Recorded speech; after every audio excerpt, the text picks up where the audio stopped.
지난주에 이어서 오늘은 사도행전 8장 1절부터 24절까지 함께 나누도록 하겠습니다. 이제 7장 끝부분에 보면은 그 사도행전에서 가장 많은 활약을 한다고 그럴까요? 그 바울이라고 불리는 사람. 이제 그분이 7장 끝에 58절에요. 보면은 성 밖으로 내치고 돌로 칠세 증인들이 옷을 벗어 사울이라고 하는 청년이 발 앞에 두니라. 여기서 이제 처음 이름이 나오거든요. 그리고 이제 8장의 1절에 보면은 사울은 그가 죽임 당함을 마땅히 여기더라. 스데반이 죽을 사람 죽었다. 아니, 죽일 사람 죽였다라고 생각하는 거예요. 사울이 그렇게 생각하는 이유는 사울은 자기가 믿는 하나님에 대해서 최대한 충성을 다한다라는 생각을, 자기 생각에 최선을 다해서 하나님의 뜻을 이루는 것이다라고 생각했을 거예요. 그러니까 사울은 사울 나름대로의 최선을 다한 거고 스데반은 스데반 나름대로의 최선을 다한 거죠. 다만 사울은 예수 그리스도가 구약에서 하나님께서 약속하신 메시아, 그들이 그렇게 민족적으로 기다렸던 메시아라고 하는 사실을 몰랐기 때문에, 그러니까 모르는 게 죄냐 이렇게 사람들이 뭐 시비를 이렇게 하다 보면은, 다투다 보면 말을 하는데, 모르는 건 죄인 것 같아요. 몰라서 많은 일들이, 불행한 일들이 많이 생기는 것 같아요. 그래서 사울은 스데반의 죽임을 마땅하게 여겼다라고 돼 있어요. 그날에 예루살렘에 있는 교회에 큰 백회가 있어 사도 외에는 다 유대와 사마리아 모든 땅으로 흩어지니라. 그러니까 스데반이 죽고 그것을 기점으로 해서 교회에 박해가 가해진 거죠. 그러니까 그 박해의 주인공은 바로 주관자는 이 사람이에요. 사울이 주관이 돼가지고, 물론 그 위에 대제사장이라든지 이런 사람들이 있지만 교회에 박해가 있어요. 그러다 보니까 박해를 피해서 대부분의 성도들은 이제 예루살렘을 떠났고 도망간 거죠. 그리고 예루살렘에는 사도가 이제 주로 남아 있었던 거예요. 그래서 드디어 유대와 사마리아 땅으로 흩어진 거죠. 예루살렘에서 복음이 전해진 거예요. 몇천 명, 어쩌면은 이 당시에 수만 명의 크리스찬들이 예수님을 구주로 고백하는 그런 사람, 구원받은 사람들이 존재했을 수 있어요. 그런데 예수님의 뜻은 뭐냐면은 거기서만, 예루살렘에서만 복음을 전하는 것이 아니라 유다와 그 다음에 사마리아 땅끝까지. 그런데 유대인들은 아직까지 그 생각을 못 하는 거죠. 뭐냐면은 하나님도 우리 거, 예수님도 우리 거, 유대인한테만 복음을 전하면 되는 거예요. 그 사람들을. 그런 생각을 가지고 있는 거예요. 그러니까 이제 흩어지게 되는 거죠. 그러니까 이것은 스데반이라고 하는 사람이 죽음을 통해서 교회가 아주 갑자기 확장되는 그런 사건이 벌어지게 되는 거죠. 땅끝까지 복음이 전해지는데 이제 가장 중요한 사건이 스데반의 순교예요. 경건한 사람들이 스데반을 장사하고 위하여 크게 울더라. 죽은 자를 위해서 할 수 있는 거는 뭐 울어주는 것 정도밖에 없어요. 할 수 있는 게 없는 거죠. 그런데 하나님께서는 스데반의 죽음을 통해서 엄청난 것을 이루고 있는 거예요. 이제 그것이 우리가 사도행전을 뒤로 가면 갈수록 늘 그 생각을 하면 좋을 것 같아요. 이것들의 기점에는 스데반의 순교가 있었다는 거. 물론 그전에는 성령이 강림한 사건이 있었던 거죠. 네. 그래서 사울이 교회를 잔멸할세, 싹 없애버리려고 한 거예요. 그러니까 사울은 대단히 의욕적인 사람이었던 것 같아요. 생각하면, 옳다고 생각하는 것은 반드시 실천하는 그런 사람이었던 거죠. 그러니까 그것이 나중에 자기 목숨을 걸고 사도 바울을 죽이기 전에는 먹지도 않고 자지도 않겠다라고 결심한 사람들이 40명이 있다고 되어 있잖아요. 그러니까 그리고 수많은 핍박을 당했고 죽을 뻔하기도 하고요. 예. 각 집에 들어가 남녀를 끌어다가 옥에 넘기니라. 그러니까 이런 일을 사도 바울은, 이 당시 이제 사울이라고 하는 사람은 열심을 내서 그것이 하나님을 섬기는 도리라고 생각하고 했었던 거예요. 그 흩어진 사람들이 두루다니며 복음의 말씀을 전할세. 그러니까 스데반의 죽음 때문에 교회를 박해하기 때문에 흩어졌는데, 흩어져서 그들이 할 수 있는 건 뭐예요? 내 안에 성령이 계시니까 그분이 증거하라고 하는 것, 그것을 그들이 흩어진 그곳에서 다 복음을 증거하고 다니는 거죠. 그러니까 한 사람의 죽음이 복음이 확장되는데 엄청난 역할을 했던 거예요. 이 사도행전 22장에 보면은 사도 바울이 자기 자신을 변호한다 그럴까요? 간증한다? 그럴 때 보면은 이런 말을 해요. 내가 말하기를 주님, 내가 주를 믿는 사람들을 가두고 또 각 회당에서 때리고, 자기가 예수 믿는 사람들을 잡아가고 때리고 죽이는 일이 옳은 것으로 생각해서 열심히 그 일을 했다고 하는 것을 이야기하는 거죠. 또 주의 증인 스데반이 피 흘릴 때에 내가 곁에 서서 찬성하고 죽이는 사람들의 옷을 지킨 줄 그들도 아나이다. 그래서 이 바울이라고 하는 사람, 예전에 사울이라는 이름을 가졌던 그가 한 일을, 어떤 사람들이 이제 그 얘기를 많이 하더라고요. 스데반의 죽음을 바로 옆에서 봤었던 사울이 나중에 주님의 복음을 위해서 목숨을 바쳐서 그렇게 모든 열정을 다해서 할 수 있었던 것은 스데반의 그 기도 덕분이 아니겠느냐. 그것을 현장에서 봤는데 그것이 늘 마음을 찔렀을 거라는 거죠. 예수님 만나기 전에야 그런 일이 없었겠지만 예수님 후에 이제 저들의 죄를 그들에게 돌리지 말라라고 하는 인간이, 초인적인 인간이 아니면 할 수 없는 기도잖아요. 예. 그리고 아까 말씀드린 것처럼 예수님께서 승천하시기 전에 성령이 너희에게 임하시면 너희가 권능을 받고 능력을 받고 예루살렘과 온 유대와 사마리아와 땅끝까지 이르러 내 증인이 되리라 하시니라. 그래서 이 일이 사도행전 1장 8절 말씀인데, 그 전까지는 계속해서 이 사건 전에는 다 예루살렘에서만 복음이 전해진 거예요. 즉 예루살렘, 지역적으로는 예루살렘, 인종적으로는 유대인, 이스라엘 사람들에게만 복음이 전해졌던 거죠. 그런데 이제 이 스데반 사건으로 인해서 지역적으로는 유대 밖에서, 그리고 인종적으로는 유대인이 아닌 사람들에게도 이제 복음이 전파되기 시작한 거죠. 이렇게 지도를 보면은 여기가 이제 이스라엘 가나안 땅이라고 보면은 이렇게 각 지역으로 땅끝까지 복음이 전해지는 일이 아직까지도 이어지고 있는 거죠. 저는 이 복음이 우리가 살고 있는 이 땅에 전해졌다는 게, 이 생각을 하면은 정말 막 눈물이 나와요. 이게 아니었다면, 예전에 우리 조상들이 이것을 받아들이지 않았다면, 이것을 안 받아들이는 나라들도 지금 많이 있잖아요. 개인적으로는 조금 소수가 받아들일지 모르지만, 그래서 이 기쁨과 영광이 우리에게 주어졌다는 사실에 대해서 너무너무 감사한 거죠.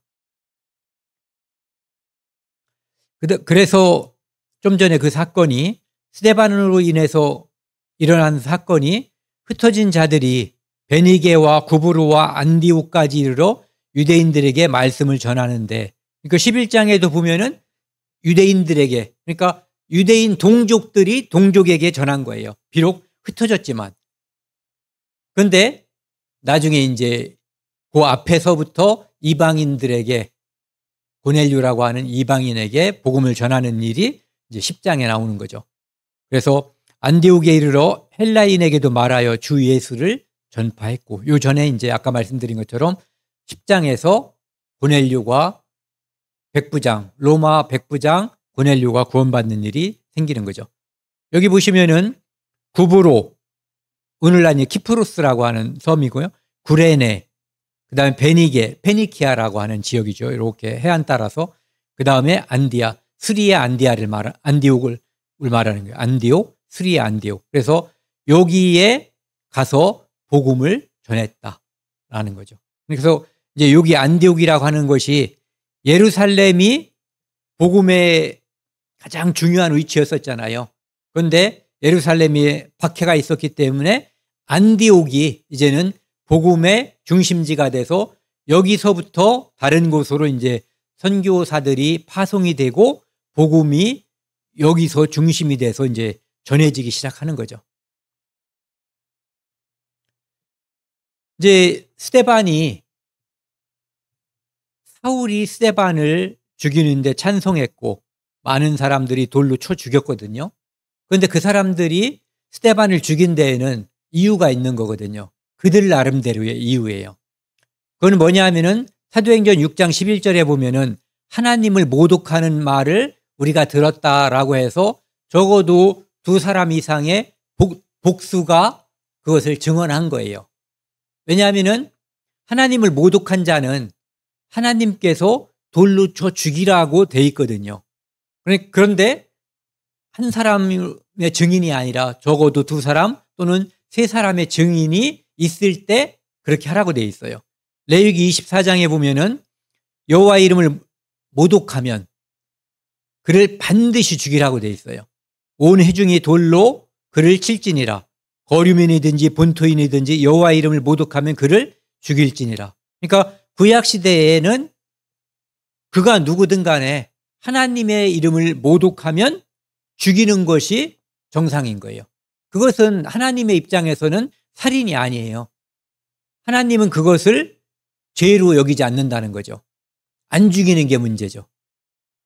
그리고 신명기에는 이제 죽이는데 어떻게 죽이라고 돼 있냐면은 죽일 자를 2사람이나 3사람의 증언으로 죽일 것이요.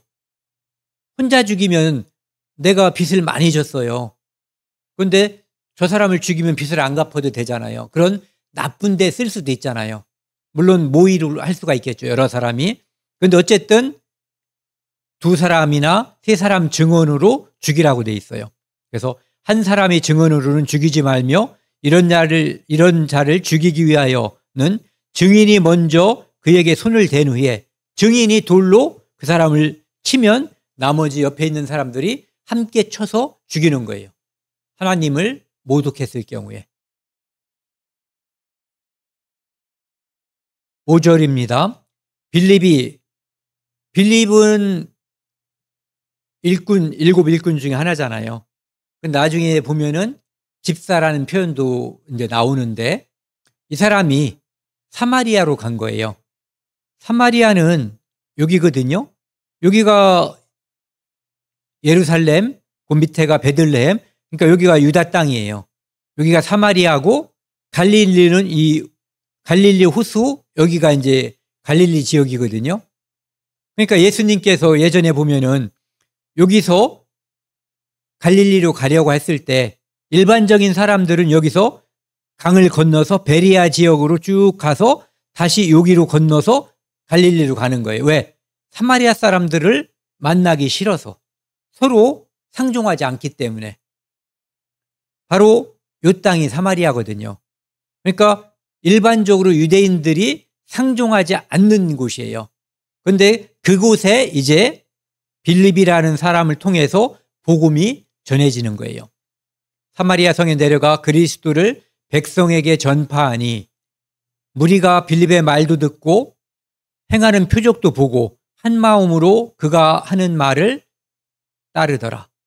보면은 말도 듣고, 물론 이제 당연히 복음이겠죠. 그런데 빌립을 통해서 하나님께서 표적, 기적을 보여주는데 그 기적은 하나님께로부터 왔다라고 하는 것, 예수 그리스도를 전파하고 하나님의 말씀을 전파하는데 사람들의 마음이 쫙 모아질 수 있는 그런 이적, 기적을 보여준 거예요. 그래서 굉장히 순수한 마음으로 사람들이 그 말씀을 받아들였다는 거죠. 많은 사람들에게 붙었던 더러운 귀신들이 크게 소리를 지르며, 그러니까 표적 중에는 이런 표적도 있었던 거예요. 나가고 또 많은 중풍병자와 못 걷는 사람이 나으니. 이런 표적을 하나님께서 주신 이유는 복음이 전해지게 하기 위해서. 빌립에게 영광이 돌아가거나 그 아픈 사람이나 귀신 들린 사람이 단지 병 낫고 귀신 내보냄을 받는 그것으로 끝난다면 그것은 표적이라고 볼 수 없죠. 그냥 기적 또는 이적에 불과한 거예요. 그런데 그것을 통해서 복음이 전해지게끔 하기 위해서 이 기적, 이적, 표적을 주신 거예요. 그 성에 큰 기쁨이 있더라. 병도 낫고 귀신도 쫓겨나가고 무엇보다도 가장 큰 즐거움, 영원한 제사함을 받고 구원을 받는 거, 거듭나는 거, 이 일이 사마리아에서 많이 벌어지게 된 거죠. 요한복음 20장에 보면은요, 예수님께서도 많은 표적을 행하셨잖아요. 그런데 그 표적의 목적이 뭐냐면은 예수께서 하나님의 아들 그리스도이심을 믿게 하려 함이요, 또 너희로 믿고 그 이름을 힘입어 생명을 얻게 하려 함이니라. 그러니까 예수님의 표적도 또는 사도들의 표적도 지금 빌립을 통해서 일어나는 그 표적들도 결국은 생명을 얻게 하기 위해서, 거듭나게 하기 위해서 하나님께서 그에게 능력, 권능을 주셨다라고 볼 수가 있는 거죠. 그 성에 9절입니다. 시몬이라 하는 사람이 전부터 있어. 그러니까 사마리아에 시몬이라는 사람이 사는 거예요. 이제 지금 사울이 나왔고 빌립이 나왔고 이제 시몬이라는 사람이 8장에 등장하는 거예요. 마술을 행하여 사마리아 사람을 놀라게 하며 자칭 큰 자라 하니. 우리가 보는 이렇게 TV에서 나와서 하는 마술은 어떤 이게 우리가 눈치채지 못하는 눈속임이 대부분이잖아요. 그런데 이제 이런 경우에는 실제로 어떤 이적, 기적 같은 것이 일어나는 경우도 있었던 것 같아요. 그 모세가 10가지 재앙을 내릴 때 처음에 그 물이 피가 되는 것, 그 다음에 개구리가 이렇게 무트로 올라오고 그럴 때 애굽의 술사들도 그것을 따라했다고 되어 있잖아요. 그것처럼 이 마술을 행하는 시몬이라는 사람이 뭔가를, 인간이 할 수 없는 뭔가를 사람들에게 보여줬던 거예요. 그래서 큰 자라고, 대단한 사람이라고, 이제, 그리고 심지어는 많은 사람들이 낮은 사람부터 높은 사람까지 다 따르며 이르되 이 사람은 크다, 일컫는 하나님의 능력이라 하더라. 이 사람들은 시몬의 능력이 하나님께로부터 왔다라고 생각하고 있었다는 거예요. 사실은 그렇지 않았을 수도 있죠. 사람들의 평가일 뿐이죠. 오랫동안 그 마술에 놀랬으므로 그들이 따르더니 빌립이 하나님 나라와 및 예수 그리스도의 이름에 관하여 전도함을 그들이 믿고 남녀가 다 세례를 받으니. 그러니까 많은 사람들이 하나님 나라 예수 그리스도에 대해서 전도함을 받은 거예요. 사마리아는 지금 유대인들하고는 적대적이거든요. 상종하지 않는 관계죠. 그런데도 불구하고 사마리아 사람들은 그때도, 그리고 지금도 사마리아 사람들의 상당수는 구약의 율법과 제사를 지금도 지내고 있다고 그래요. 인터넷 같은 데 찾아보면 그런 게 나오더라고요. 그런데 어쨌든 빌립이 전도함으로 인해서 믿고 남녀가 세례를 받은 사람이 다수가 생긴 거예요. 시몬도 믿고, 그러니까 아까 마술에서 하나님의 능력이 있다라고 사람들에게 여겨지는 그 사람, 시몬도 세례를 받은 후에, 믿고가 먼저거든요. 믿고 세례를 받은 후에 전심으로 빌립을 따라다니며 그 나타나는 표적과 큰 능력을 보고 놀라니라. 자기가 행했던 그 능력보다 분명히 더 큰 능력이 보였을 거예요. 이 시몬이란 사람이 구원을 받았을까? 아니면 구원을 받지 못했을까? 그런 질문들을 저도 궁금했거든요. 근데 정확한 답은 없는 것 같아요. 근데 뭐 다수 의견이 맞는 건 아닌데 아닐 것이다 라는 의견들이 많더라고요. 14절입니다. 예루살렘에 있는 사도들이 사마리아도 하나님의 말씀을 받았다함을 듣고 베드로와 요한을 보내매. 하나님은 우리의 하나님이에요. 유다의 하나님. 사마리아는 하나님을 버렸고 하나님도 그들을 버렸다고 생각을 한 거예요. 혼혈이 됐고 율법도 버린 자들이라고 생각을 했거든요. 그런데 예수 그리스도의 능력이 예수 그리스도를 구주로 영접한 것이 그들에게도 하나님께서 그들에게 선물을 주셨다는 거. 즉 성령이 그들에게도 임했다라고 하는 것을 이제 소식을 들은 거죠. 믿는 사람들이 사마리아에도 다수가 생겼다는 것을 예루살렘에 보고가 된 거예요. 그리고 이제 베드로하고 요한이 가서 확인하러 간 거죠. 그들이 내려가서 그들을 위하여 성령 받기를 기도하니. 그러니까 이 성령 받는다는 것이 요즘은 우리 시대에는 어떻게 이루어지냐 하면은 믿을 때 성령이 우리 안에 들어오는 거거든요. 그리고 영원히 내주하는 거예요. 또는 성령이 우리에게 올 때 믿음이라고 하는 선물, 은혜가 임하는 거예요. 이건 동시에 임하는 사건이거든요. 그런데 사도행전에는 보면은 초기에, 그리고 완전 초기도 아니네요. 그 몇 가지 사건을 보면은 믿고 세례를 받는 것과 이렇게 성령이 내리는 사건이 이원화되어 있는 그런 경우가 있거든요. 그건 좀 이따 정리해 드릴 거고요. 그러니까 성령 받기를 좀 전에 분명히 여기 나오잖아요. 이 사람들이 믿고 남녀가 세례를 받았고 시몬도 세례를 믿고 세례를 받았다고 되어 있거든요. 그런데 성령은 아직 오지 않은 거예요. 왜냐하면은 성령이라고 하는 가시적인 선물을 그들에게 보여줌으로써 너희들이 어제까지는 좀 전까지 믿지 않은 사람이고 이제 믿는 사람이다라고 하는 것을 사람들에게 보여주려고 한 거예요.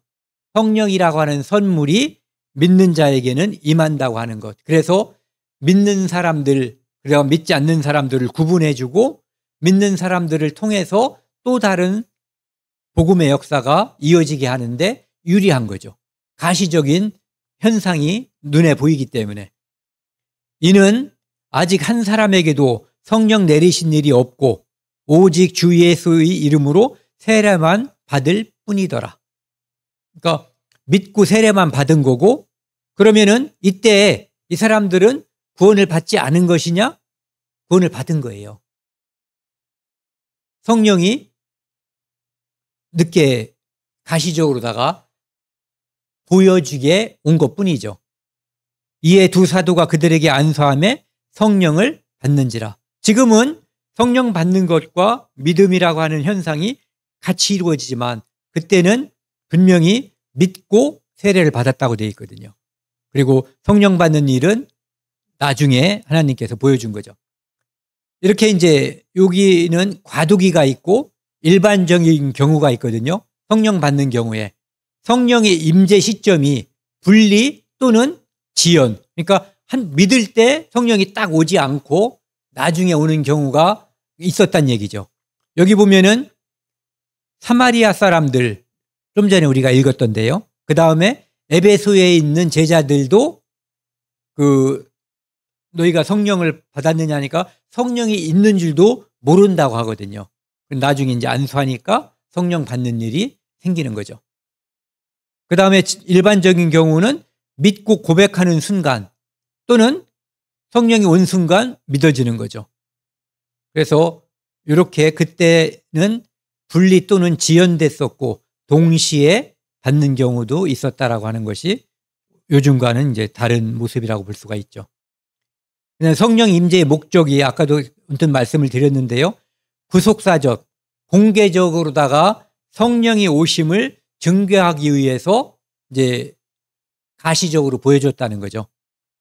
성령의 은사는 복음의 확장과 교회의 연합을 공적으로 확증하기 위함이 강하다. 그러니까 보여줌으로써 사람들에게 믿는 사람이 이렇게 있다는 것을 보여준 거예요. 오늘날에는 이제 내주하는 성령이죠. 개인적으로. 그 다음에 대표적인 사례가 좀 전에 우리가 읽었던 사도행전 8장과 에베소서 19장. 에베소서 19장을 보면은요.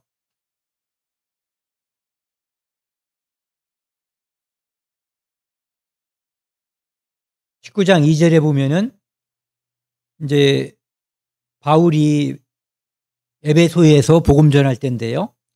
이르되 너희가 믿을 때에 성령을 받았느냐? 이르되 아니라 우리는 성령이 계심도 듣지 못하였느니라. 그래서 나중에 보면은 바울이 6절에 보면은 바울이 그들에게 안수함에 성령이 그들에게 임함으로 방언도 하고 예언도 하니 모두 12사람쯤 되니라. 그래서 이 두 사건이 이 성령이 이렇게 분리 또는 지연해서 임하는 사건이 있었다는 거죠. 그런데 이제 10절에 나와 있는 10장에 나와 있는 고넬료 사건 때는 바로 믿을 때에 성령이 오는 그것이 이제 하나님께서 보여주는 거고 우리는 이제 그런 은혜를 입은 사람들에 속하는 거죠. 이 성령이 임함으로 이건 일반적인 경우를 말하는 거예요. 성령으로 아니하고는 누구든지 예수를 주시라 할 수 없느니라. 일반적인 거죠. 그런데 좀 전에 두 가지 예, 믿고 세례를 받았다고 하는 그 예에서는 그들은 믿을 때 예수님이 그들의 구세주임을 믿은 거예요. 두 사건 다. 18절에서 21절입니다. 시몬이 사도들의 안수로 성령 받는 것을 보고 신기한 거예요. 자기가 할 수 없었던 그것을 이제 자기 눈앞에서 일어나니까 돈을 들여 이르되 이 권능을 내게도 주어 누구든지 내가 안수하는 사람은 성령을 받게 하여 주소서 하니 베드로가 이르되 내가 하나님의 선물을 돈 주고 살 줄로 생각하였으니 내 은과 내가 함께 망할지어다. 베드로가 그 성전 미문에 있는 그 안진뱅이를 낫게 할 때 내게 은과 금은 없다고 그러잖아요. 하지만 나사렛 예수의 이름으로 내가 일어나 걸으라. 하나님의 선물이 돈 주고 살 줄로 생각하였으니 내가 은과 함께 내가 망할지어다. 내 은과 함께 하나님 앞에서 내 마음이 바르지 못하니 이 도에는 내가 관계도 없고 분깃될 것도 없느니라. 그러니까 똑같은 사건은 아니지만 그 기독교 역사에 특히 이제 캐토릭 역사에 보면은 교황이 많은 그 밑에 추기경이라든지 이런 사람들을 돈을 받고 그 사제직을 어떤 직분, 뭐 추기경이라든지 이런 것을 이렇게 팔아먹은 그런 역사가 상당히 많아요. 그리고 예전에 교차로에서 제가 실제 본 거거든요. 이거는 다른 거는 제가 얘기를 들은 거지만 교차로에 보면은 교회 팝니다 뭐 이런 게 있어요.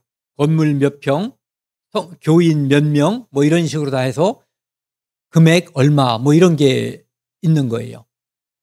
그리고 그건 제가 직접 또 본 건데 어떤 교회에서 장로하는데 장로가 내정된 거예요. 그런데 내정된 사람은 최종적으로 안수 받기 전에 얼마를 내야지 되는, 안수 집사도 또 얼마를 내야지 되는 이런 일들이 과거에도 있었고 요즘에도 유사한 일, 이거 똑같은 일이라고 볼 수는 없어요. 그런데 그 성직을 매매하는 일 또는 그와 유사한 일들이 하나님 앞에서 도저히 용납되어서는 안 되는 그런 일들이 있었던 거죠. 그런데 이제 이 마술사 시몬이라는 사람이 이름이 시몬 또는 사이몬이잖아요. 시몬 또는 사이몬인데 시몬이 또는 사이몬이라고 하는 영어 단어가 있어요. 이것은 무슨 뜻이냐면 성직매매. 이 사람의 이름을 따서 성직매매라고 하는 단어가 생긴 거예요. 소돔이라고 하는 지명에서 성명에서 소도미라고 하는 뭐죠? 동성애, 남색이라는 뜻이 생겼던 것처럼 여기도 이런 단어가 생긴 거예요. 그렇기 때문에 사람들이 시몬이 나중에 이제 뉘우치는 비슷한 장면도 나오지만 아마도 구원받지 못한 사람이 아니겠느냐. 이 사람이 정말로 철저히 뉘우치고 이런 생활에서 정말로 올바른 길로 갔다면 이 더러운 이름이 그 사람의 이름을 따서 이런 단어가 생기진 않았을 거라고 생각이 되거든요. 어쨌든 성경에는 그 사람이 진짜 구원받은 사람인지 아닌지는 알 수 없어요. 그런데 시몬도 믿고 세례를 받았다라는 표현으로 봐서 저라면 믿었는데 타락한 사람, 돈 때문에 라고 저는 생각을 해요. 그런데 다수 많은 사람들은 아마 믿은 걸로 착각한 사람이었을 것이다 라고 생각하는 사람들이 더 많은 것, 다수 의견이라는 거죠. 오늘은 24절까지 하겠습니다. 그러므로 너의 이 악함을 회개하고 주께 기도하라. 혹 마음에 품는 것을 사하여 주시리라. 그가 잘못한 건 뭐냐면은 돈을 들여서 성령을 받게 하는 일을 내가 했으면 좋겠다라고 제안한 거죠. 그런데 이제 그것이 아주 악하다는 것을 이야기하고 있어요. 하나님 앞에서 내 마음이 바르지 못하니 이 도에는, 그리스도를 전하는 이 도에는 내가 관계도 없고 분계될 것도 없느니라. 여기를만 보면 이 사람이 구원받지 않은 사람이라고 느껴질 정도의 표현이거든요. 그런데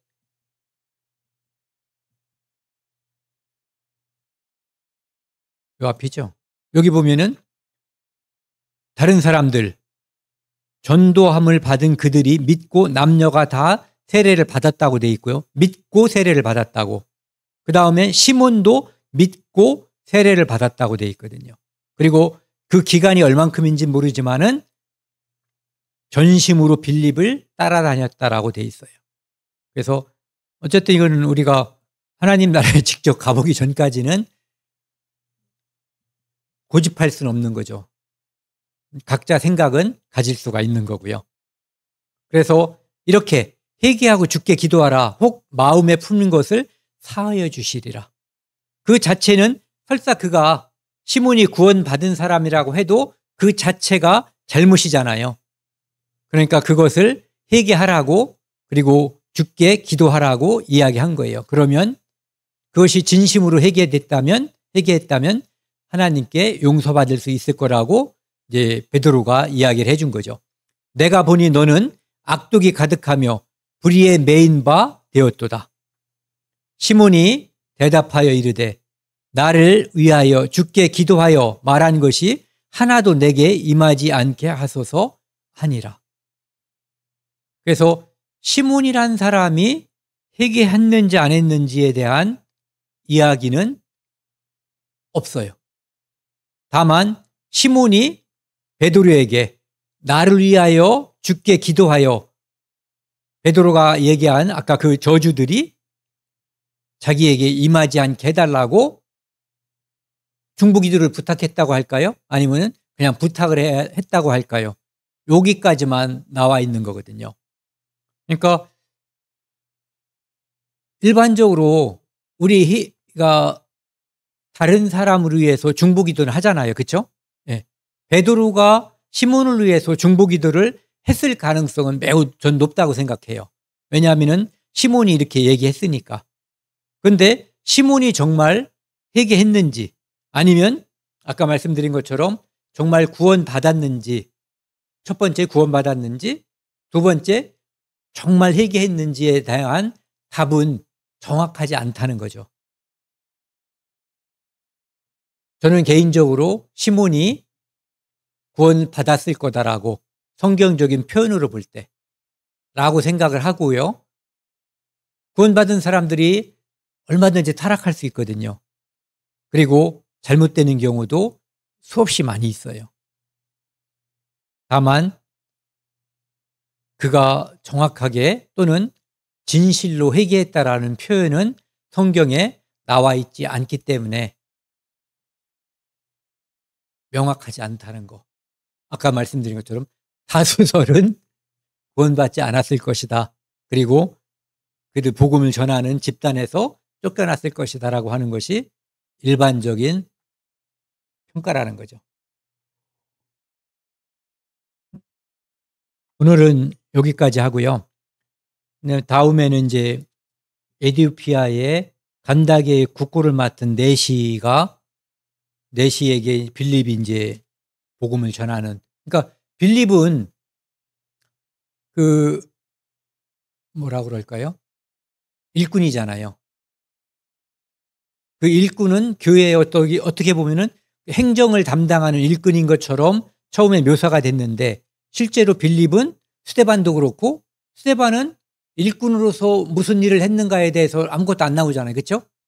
그런데 정말 멋진 설교, 멋진 전도자로서의 모습과 순교자의 모습이 스데반은 나와 있고 또 빌립도 역시 일꾼으로서의 모습, 물론 이제 크게 보면은 그 일꾼이라는 것이 하나님의 일꾼으로서 전도자라고 빌립을 집사라고도 하고 전도자라고도 표현하더라고요. 그러니까 그 전도자의 모습으로서 이 사도행전 8장에는 정말 멋진 모습이 나오는 것 같아요. 이제 다음에는 아까 말씀드린 그 간다게 국고 맡은 관리에게 복음을 전하는 그 장면을 함께 나누도록 하겠습니다.